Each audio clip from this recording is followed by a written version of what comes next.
I'm trying to get to work as fast as I can today. And I don't know how successful I'm going to be with that. There's a lot going on in this update. Let's see if we can cram it all in for 12 minutes because that's when my shift starts. Which is weird because I was just at the hospital for a doctor's appointment with Dr. Cusnir, and we were going to discuss the results of my latest CT scan and just talk a little bit about how my treatment is going to progress going into 2020. And sadly it didn't happen. I was there on time, 9:30. It's now close to 12, and this was Mount Sinai's fault because everything went swimmingly up until the point where the girls in the office realized, hey, the facility that did the CT scan didn't actually send us the CT scan. So I walked out of there last Tuesday with a CD, images on a CD, and they do have a bit of a reputation, I must say. They sometimes don't send over the report as fast or to a wrong number or whatever. So when I'm with the doctor in the consultation room, sometimes we just have to chase them up and say, hey, patient so-and-so, First Louis, J, 52472, has had a CT scan, could you send over the report? So they were going to do that, and that takes a bit of time. So Dr. Cusnir goes to see the next patient. I have a chat with lots of people because I know so many people there, and it turns out they send over a report, but it's not the one from the CT scan that I've had, but the one from 6 months before that. Don't know why. So they have to chase them up again. It takes a little bit more time and say, hey, what's going on with that new CT scan? Turns out, check this, the company that did it haven't actually read it.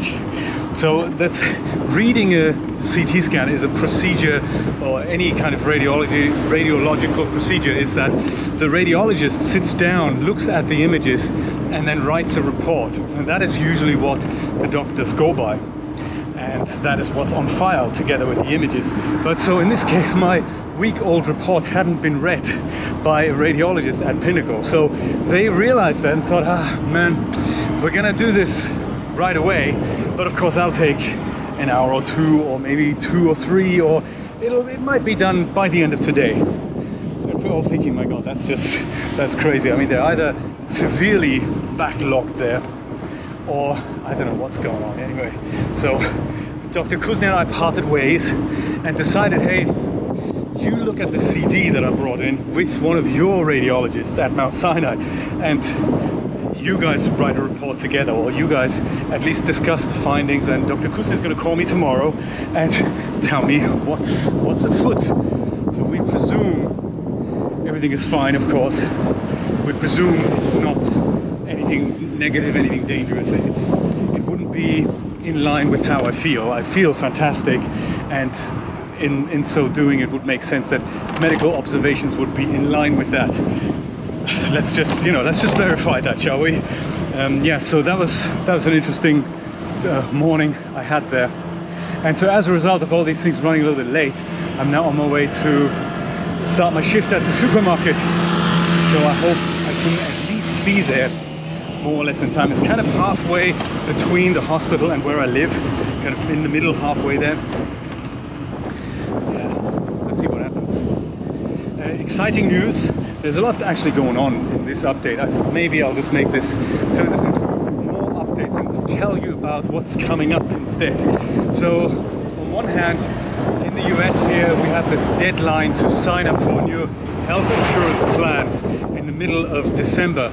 Believe it or not, the middle of December has already passed, and it is now well heading into Christmas already. It's unbelievable how time flies these days. So Julia and I had a bit of a confused session as to which new insurance plan we should go with, or if we should keep the one that we currently have, which usually quadruples in premiums. It has been like that for the last 3 years or so. So this is now our 4th year, I guess, that we're insured in the US. And just when we were getting lots of emails from our insurance company, there's this option that says, hey, log in and we'll tell you what the new premium is all about. And so you do that, and then the system goes, sorry, can't show you this information at the moment. So big question mark as to what is our new premium going to be. So we didn't take a chance. We tried this for several days leading up to the middle of December, and it didn't work at all. You could phone. Not a big fan of doing that. Also didn't have the time. The moment we had time to look into these things was literally usually after 6 o'clock. There's no one at the phones anymore. So yeah, crazy. So anyway, we signed up for a new plan, researched it a lot. We don't really know how this is going to affect our healthcare coverage. This is always that big thing. You sign up with something with a high deductible and low payments, or you stay with the one that has low payments and a high deductible. Oh no, actually that's the same, isn't it? There isn't one that is cheap. You can get the ones with the low deductible and high payments, but that's not something we can afford. So preempting that our premiums are going to double, we thought we're going to sign up with something new, and we'll just see what it's all about. All we can tell you right now is how much we're going to pay for a specialist visit, how much we're going to pay for a regular doctor's visit. So we know that, but all the other numbers are basically up in the air. It's a big question mark. And that is obviously never good, because I know I'm going to have 8 visits to specialist doctors in 2020. Julia has as well, maybe not quite 8, but they're coming together. So if that always costs a copay of something like $100, and you have a large monthly premium on top of that, you think, you know what, maybe we'll just go with a low monthly premium and hope that there's not going to be a lot of treatment around. Whichever way you twist it, it's going to be weird. So there's that.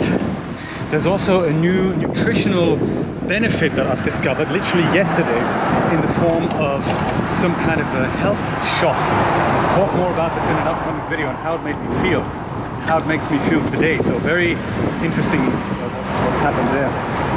Just an interesting nutritional discovery I thought I'd share with you. I thought it was, a bit of a hocus pocus type thing, but no, it's not. It's a very nice health benefit as far as I can tell, and it's not pills, so that's nice. What else? Insurance has that. Interviews. Well, I have just been in the building in which Dr. Cusnir is, but also Dr. Cortez Ladino, who you may have seen on my new Super Survivor channel, discussing how to treat fear and anxiety in cancer patients. And that's a whole big topic that I'd like to explore with him. And just so happens that he was in the building, so I dropped by to say happy holidays and shall we do an interview? And just so happens that he was free this Friday. So I'm gonna test out my new GoPro 8 camera on a selfie stick, walking around the Mount Sinai grounds, and we'll discuss the psychological effects, benefits of how you can alleviate some of the negative aspects of any kind of cancer treatment, including behavioral studies with medication and with just simple behavioral training. Very exciting topic. I'm looking forward to speaking with him. Anders Anker Jensen on the interview front, I've also interviewed. That went extremely well. Anders has so much exciting equipment. He had 2 cameras running at his end, and his studio looks absolutely amazing. We talked for an hour and a half, and it was more, I call these things interviews. They're not really. They're more like 2 people sharing a moment. So he asked me, could I please edit it hard and get straight to the point, and I'm thinking, wow, you've said so many exciting things. I'd rather leave it as is and turn it into a 2-parter, but we'll see. I haven't had a chance to start editing yet because of lots of commitments that I've had. So, but that's in the pipeline as well. Also, of course, Brian's interview, which is also still on my hard drive, that is also coming up. There's just so much to do right now. I have more footage than time to edit it and upload it to YouTube. So I think I'll have to do something that makes these things look rough around the edges, but eventually at least come out. I think that's important. Also, Creative Minds is a series I'm planning for 2020, so I'd rather edit a few episodes and then release them one every week if I, on a schedule that way. But for that, I need to have another few interviews just ready to rock. So yes, that's all coming up. That's all coming up. Look at that. It's now about 8 or 9 minutes. Sneak into here now. I'm going to sneak into the next one, and hopefully I'll get to work on time. That would be really nice. That would filmed my ride here with this new GoPro time warp thing, in which the GoPro decides what interval he takes pictures at and also then stabilizes them as it happens. Correct, the Autofirm ESI E71, rubbish driver. Just thought I'd mention that. Cutting cyclists off left, right and center. So yes, just thought I'd mention that. So I filmed my ride in, and I haven't had a look at it yet, of course, but that'll also be on my channel. There's another thing I want to explore with the GoPro app, in conjunction with the GoPro app. It does something, I just came across that yesterday more by accident. It edits footage automatically. That's kind of crazy. So it's like machine learning in the editing suite now. That's very cool. And it's quicker and faster, and maybe not as accurate as you'd want it, but certainly very fascinating. So I'll explore that as well and see what that's all about and how it looks. Anyway, thank you so much for watching. See you soon.